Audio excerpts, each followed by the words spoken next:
Hello ਬੱਚਿਓ, ਅੱਜ ਅਸੀਂ ਕਰਾਂਗੇ ਆਪਣੀ ਪਹਿਲੀ ਕਵਿਤਾ ਜਿਸ ਦਾ ਨਾਮ ਹੈ ਸਾਡਾ ਭਾਰਤ। ਕਵਿਤਾ ਪੜ੍ਹਨ ਤੋਂ ਪਹਿਲਾਂ ਅਸੀਂ ਕਰਾਂਗੇ ਕੁਝ ਨਵੇਂ ਸ਼ਬਦਾਂ ਨੂੰ ਪੜ੍ਹਾਂਗੇ। ਪਹਿਲਾ ਹੈ ਨਿਆਰਾ, ਦੂਸਰਾ ਹੈ ਜਿੰਦ, ਤੀਸਰਾ ਹੈ ਅਦਭੁਤ, ਚੌਥਾ ਹੈ ਹਮਜੋਲੀ, ਪੰਜਵਾਂ ਹੈ ਬੇਲੇ। ਹੁਣ ਬੇਟਾ ਅਸੀਂ ਇਹਨਾਂ ਸ਼ਬਦਾਂ ਨੂੰ ਪੜ੍ਹਦੇ ਹਾਂ, ਆਪਣੀ ਕਵਿਤਾ ਨੂੰ ਪੜ੍ਹਦੇ ਹਾਂ। ਕਵਿਤਾ ਕੌਣ ਲਿਖਦਾ ਹੈ? ਕਵਿਤਾ ਇੱਕ ਕਵੀ ਲਿਖਦਾ ਹੈ। ਇਸ ਕਵਿਤਾ ਨੂੰ ਦਾ ਸਿਰਲੇਖ ਦੇਖ ਕੇ ਹੀ ਤੁਸੀਂ ਜਾਣ ਸਕਦੇ ਹੋ ਕਿ ਇਹ ਕਵਿਤਾ ਕਿਸ ਬਾਰੇ ਹੋਏਗੀ। ਇਹ ਕਵਿਤਾ ਸਾਡੇ ਦੇਸ਼ ਭਾਰਤ ਬਾਰੇ ਹੈ। ਦੇਖਦੇ ਹਾਂ ਕਿ ਕਵੀ ਨੇ ਦੇਸ਼ ਭਾਰਤ ਬਾਰੇ ਕੀ ਦੱਸਿਆ ਹੈ। ਸਾਡਾ ਭਾਰਤ ਪਿਆਰਾ ਹੈ, ਸਾਰੇ ਜੱਗ ਤੋਂ ਨਿਆਰਾ ਹੈ। ਸਾਨੂੰ ਹੈ ਇਹਦੇ ਤੇ ਮਾਣ, ਇਹ ਹੈ ਸਾਡੀ ਜਿੰਦ ਤੇ ਜਾਨ। ਇਸ ਦੀ ਮਿੱਟੀ ਰੰਗ ਬਿਰੰਗੀ, ਜੋ ਸਭਨਾਂ ਨੂੰ ਲੱਗਦੀ ਚੰਗੀ। ਹਰੇ ਭਰੇ ਨੇ ਜੰਗਲ ਬੇਲੇ, ਭਾਂਤ ਭਾਂਤ ਦੇ ਲੱਗਦੇ ਮੇਲੇ। ਨਦੀਆਂ ਦਾ ਹੈ ਮਿੱਠਾ ਪਾਣੀ, ਕੁਦਰਤ ਦੀ ਅਦਭੁਤ ਕਹਾਣੀ। ਸਾਡਾ ਭਾਰਤ ਪਿਆਰਾ ਹੈ, ਸਾਰੇ ਜੱਗ ਤੋਂ ਨਿਆਰਾ ਹੈ। ਕਈ ਪਿੰਡ ਤੇ ਸ਼ਹਿਰ ਨੇ ਇੱਥੇ, ਕਈ ਧਰਮਾਂ ਦੇ ਲੋਕ ਨੇ ਜਿੱਥੇ। ਹਿੰਦੂ ਮੁਸਲਿਮ ਸਿੱਖ ਈਸਾਈ, ਆਪਸ ਵਿੱਚ ਸਭ ਭਾਈ ਭਾਈ। ਵੱਖੋ ਵੱਖਰੀ ਬੋਲੀ ਸਭ ਦੀ ਬੋਲੀ, ਫਿਰ ਵੀ ਰਹਿੰਦੇ ਬਨ ਹਮਜੋਲੀ। ਪੜ੍ਹ ਲਿਖ ਕੇ ਅਸੀਂ ਨਾਂ ਕਮਾਈਏ, ਜੱਗ ਵਿੱਚ ਇਹਦਾ ਨਾਂ ਰੁਸ਼ਨਾਈਏ। ਸਾਡਾ ਭਾਰਤ ਪਿਆਰਾ ਹੈ, ਸਾਰੇ ਜੱਗ ਤੋਂ ਨਿਆਰਾ ਹੈ। ਸੋ ਬੱਚਿਓ, ਇਸ ਕਵਿਤਾ ਵਿੱਚ ਕਵੀ ਨੇ ਆਪਣੇ ਭਾਰਤ ਦੇਸ਼ ਦੀ ਤਾਰੀਫ ਕੀਤੀ ਹੈ। ਕਵੀ ਨੇ ਦੱਸਿਆ ਹੈ ਕਿ ਇਸ ਵਿੱਚ ਚਾਹੇ ਅਲੱਗ-ਅਲੱਗ ਧਰਮਾਂ ਦੇ ਲੋਕ ਹਨ, ਪਰ ਜਦੋਂ ਕੋਈ ਵਿਪਦਾ ਆਉਂਦੀ ਹੈ ਤਾਂ ਉਹ ਸਭ ਇੱਕ ਦੂਸਰੇ ਦਾ ਸਾਥ ਦਿੰਦੇ ਹਨ।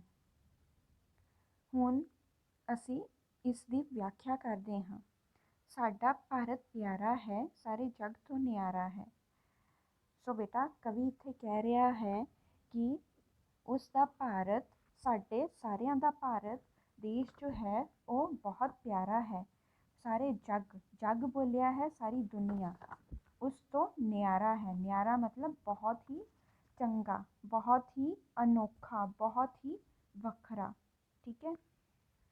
ਸਾਨੂੰ ਹੈ ਇਹਦੇ ਤੇ ਮਾਣ, ਇਹ ਹੈ ਸਾਡੀ ਜਿੰਦ ਤੇ ਜਾਨ। ਸਾਨੂੰ ਆਪਣੇ ਭਾਰਤ ਦੇਸ਼ ਤੇ ਬਹੁਤ ਮਾਣ ਹੈ। ਜਿੰਦ ਮਤਲਬ ਜੀਵਨ, ਪ੍ਰਾਣ ਕਹਿੰਦੇ ਹੈ ਨਾ। ਮੰਮੀ ਵੀ ਕਿ ਇਹ ਮੇਰੀ ਜਿੰਦ ਹੈ, ਮੇਰੀ ਜਾਨ ਹੈ। ਠੀਕ ਹੈ। ਤੇ ਉਸਦਾ ਕੀ ਮਤਲਬ ਹੈ ਕਿ ਇਹ ਸਾਨੂੰ ਬਹੁਤ ਹੀ ਜ਼ਿਆਦਾ ਪਿਆਰਾ ਹੈ। ਇਸ ਦੀ ਮਿੱਟੀ ਰੰਗ ਬਿਰੰਗੀ, ਜੋ ਸਭਨਾਂ ਨੂੰ ਲੱਗਦੀ ਚੰਗੀ। ਇਸ ਧਰਤੀ ਦੀ ਮਿੱਟੀ ਜਿਹੜੀ ਹੈ ਉਹ ਰੰਗ ਬਿਰੰਗੀ ਹੈ।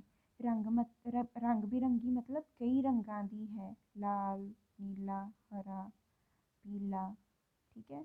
ਜਿਸ ਨਾਲ ਇਹ ਸਾਰੇ ਲੋਕਾਂ ਨੂੰ ਬਹੁਤ ਚੰਗੀ ਲੱਗਦੀ ਹੈ। ਅੱਗੇ ਪੜ੍ਹਦੇ ਹਾਂ। ਹਰੇ ਭਰੇ ਨੇ ਜੰਗਲ ਬੇਲੇ, ਭਾਂਤ ਭਾਂਤ ਦੇ ਲੱਗਦੇ ਮੇਲੇ। ਇੱਥੇ ਦੇ ਜਿਹੜੇ ਜੰਗਲ ਹੈ ਉਹ ਹਰੇ ਭਰੇ ਨੇ, ਬਹੁਤ ਹਰਿਆਲੀ ਹੈ ਆਪਣੇ ਭਾਰਤ ਵਿੱਚ। ਭਾਂਤ ਭਾਂਤ ਦੇ ਲੱਗਦੇ ਮੇਲੇ ਮਤਲਬ ਤਰ੍ਹਾਂ ਤਰ੍ਹਾਂ ਦੇ ਲੱਗਦੇ ਮੇਲੇ। ਤੁਸੀਂ ਦੇਖਿਆ ਹੋਣਾ, ਪੂਰੇ ਦੇਸ਼ ਵਿੱਚ ਅਲੱਗ-ਅਲੱਗ ਧਰਮਾਂ ਦੇ ਲੋਕ ਰਹਿੰਦੇ ਹਨ, ਜੋ ਆਪਣੇ ਤਿਉਹਾਰ ਅਲੱਗ-ਅਲੱਗ ਮਨਾਉਂਦੇ ਹਨ ਤੇ ਅਲੱਗ-ਅਲੱਗ ਤਰ੍ਹਾਂ ਦੇ ਹੀ ਮੇਲੇ ਲੱਗਦੇ ਹਨ, ਜਿਨ੍ਹਾਂ ਨੂੰ ਲੋਕੀ ਖੂਬ ਪਸੰਦ ਕਰਦੇ ਹਨ। ਨਦੀਆਂ ਦਾ ਹੈ ਮਿੱਠਾ ਪਾਣੀ, ਕੁਦਰਤ ਦੀ ਅਦਭੁਤ ਕਹਾਣੀ। ਜਿਹੜੇ ਨਦੀ ਹੈ ਉਹਨਾਂ ਦਾ ਵੀ ਪਾਣੀ ਬਹੁਤ ਮਿੱਠਾ ਹੈ ਅਤੇ ਕੁਦਰਤ ਜੋ ਹੈ, ਜੋ ਨੇਚਰ ਹੈਗੀ ਹੈ, ਉਹ ਵੀ ਬਹੁਤ ਅਨੋਖੀ ਹੈ, ਵਧੀਆ ਹੈ, ਬਹੁਤ ਸੋਹਣੀ ਹੈ। ਸਾਡਾ ਭਾਰਤ ਪਿਆਰਾ ਹੈ, ਸਾਰੇ ਜੱਗ ਤੋਂ ਨਿਆਰਾ ਹੈ। ਫਿਰ ਤੋਂ ਕਵੀ ਕਹਿ ਰਿਹਾ ਹੈ ਕਿ ਸਾਡਾ ਭਾਰਤ ਬਹੁਤ ਪਿਆਰਾ ਹੈ, ਪੂਰੇ ਦੇਸ਼ ਤੋਂ, ਪੂਰੇ ਸੰਸਾਰ ਤੋਂ ਇਹ ਬਹੁਤ ਹੀ ਅਨੋਖਾ ਹੈ, ਵੱਖਰਾ ਹੈ।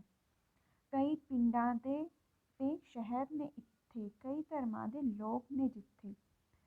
ਸੋ ਕਹਿ ਰਹੇ ਹਨ ਕਿ ਇੱਥੇ ਬਹੁਤ ਧਰਮਾਂ ਦੇ ਬਹੁਤ ਪਿੰਡ ਹਨ ਅਤੇ ਬਹੁਤ ਹੀ ਸ਼ਹਿਰ ਹਨ। ਕਈ ਧਰਮਾਂ ਦੇ ਲੋਕ ਵੀ ਰਹਿੰਦੇ ਹਨ ਇੱਥੇ, ਲੋਕ ਜਿੱਦਾਂ ਹਿੰਦੂ, ਮੁਸਲਿਮ, ਸਿੱਖ, ਈਸਾਈ। ਅਤੇ ਇਹ ਸਭ ਕਿੱਦਾਂ ਰਹਿੰਦੇ ਹਨ, ਕਿਸ ਤਰ੍ਹਾਂ ਰਹਿੰਦੇ ਹਨ? ਆਪਸ ਵਿੱਚ ਸਭ ਭਾਈ ਭਾਈ ਬਣ ਕੇ ਰਹਿੰਦੇ ਹਨ। ਜੇ ਕਿਸੇ ਨੂੰ ਕੋਈ ਵੀ ਦੁੱਖ ਤਕਲੀਫ ਹੋਵੇ ਅਤੇ ਉਹ ਇਹ ਨਹੀਂ ਦੇਖਦਾ ਕਿ ਇਹ ਹਿੰਦੂ ਹੈ, ਮੁਸਲਿਮ ਹੈ, ਸਿੱਖ ਹੈ ਜਾਂ ਈਸਾਈ ਹੈ। ਸਭ ਰਲ ਮਿਲ ਕੇ ਰਹਿੰਦੇ ਹਨ ਅਤੇ ਸਭ ਦੀ ਸਾਰੀ ਮਦਦ ਕਰਦੇ ਹਨ। ਅੱਗੇ ਪੜ੍ਹਦੇ ਹਾਂ। ਵੱਖੋ ਵੱਖਰੀ ਸਭ ਦੀ ਬੋਲੀ, ਫਿਰ ਵੀ ਰਹਿੰਦੇ ਬਨਹਮਝੋਲੀ। ਪੰਜਾਬ ਵਿੱਚ ਪੰਜਾਬੀ ਬੋਲੀ ਜਾਂਦੀ ਹੈ, ਹਰਿਆਣਾ ਵਿੱਚ ਹਰਿਆਣਵੀ, ਹਿਮਾਚਲ ਵਿੱਚ ਹਿਮਾਚਲੀ, ਅਤੇ ਉੱਦਾਂ ਰਾਸ਼ਟਰੀ ਭਾਸ਼ਾ ਹੈਗੀ ਹੈ ਹਿੰਦੀ। ਪਰ ਫਿਰ ਵੀ ਚਾਹੇ ਲੋਕਾਂ ਦੀ ਬੋਲੀ ਜਿੱਦਾਂ ਦੀ ਵੀ ਹੈ, ਸਾਰੇ ਇੱਕ ਦੂਸਰੇ ਦੇ ਨਾਲ ਸਾਥੀ ਬਣ ਕੇ ਰਹਿੰਦੇ ਹਨ, ਇੱਕ ਦੂਸਰੇ ਦੀਆਂ ਭਾਵਨਾਵਾਂ ਨੂੰ ਸਮਝਦੇ ਹਨ। ਪੜ੍ਹ ਲਿਖ ਕੇ ਅਸੀਂ ਨਾ ਕਮਾਈਏ, ਜੱਗ ਵਿੱਚ ਇਸਦਾ ਨਾ ਰੁਸ਼ਨਾਈਏ।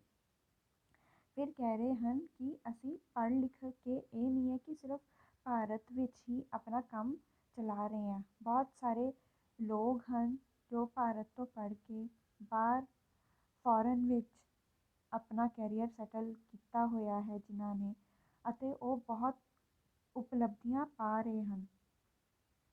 ਅਤੇ ਇਸੇ ਕਾਰਨ ਕਹਿ ਰਿਹਾ ਹੈ ਕਵੀ ਕਿ ਸਿਰਫ ਭਾਰਤ ਦੇ ਲੋਕ ਹੀ ਹਨ ਜੋ ਹਰ ਜਗ੍ਹਾ ਆਪਣੀ ਬੱਲੇ ਬੱਲੇ ਕਰਵਾ ਰਹੇ ਹਨ। ਸਾਡਾ ਭਾਰਤ ਪਿਆਰਾ ਹੈ, ਸਾਰੇ ਜੱਗ ਤੋਂ ਨਿਆਰਾ ਹੈ। ਅਤੇ ਫਿਰ ਕਵੀ ਕਹਿ ਰਿਹਾ ਹੈ ਕਿ ਸਾਡਾ ਭਾਰਤ ਬਹੁਤ ਪਿਆਰਾ ਹੈ, ਪੂਰੇ ਜੱਗ ਤੋਂ ਨਿਆਰਾ ਹੈ। ਸੋ ਬੇਟਾ, ਇਹ ਸੀ ਤੁਹਾਡੀ ਕਵਿਤਾ ਪਹਿਲੀ, ਜਿਸ ਨੂੰ ਤੁਸੀਂ ਸਭ ਨੇ ਇਸ ਤਰ੍ਹਾਂ ਹੀ ਪੜ੍ਹਨਾ ਹੈ ਅਤੇ ਇਸ ਤਰ੍ਹਾਂ ਹੀ ਇਸ ਨੂੰ ਸਮਝਣਾ ਹੈ। Okay, bye bye and take care.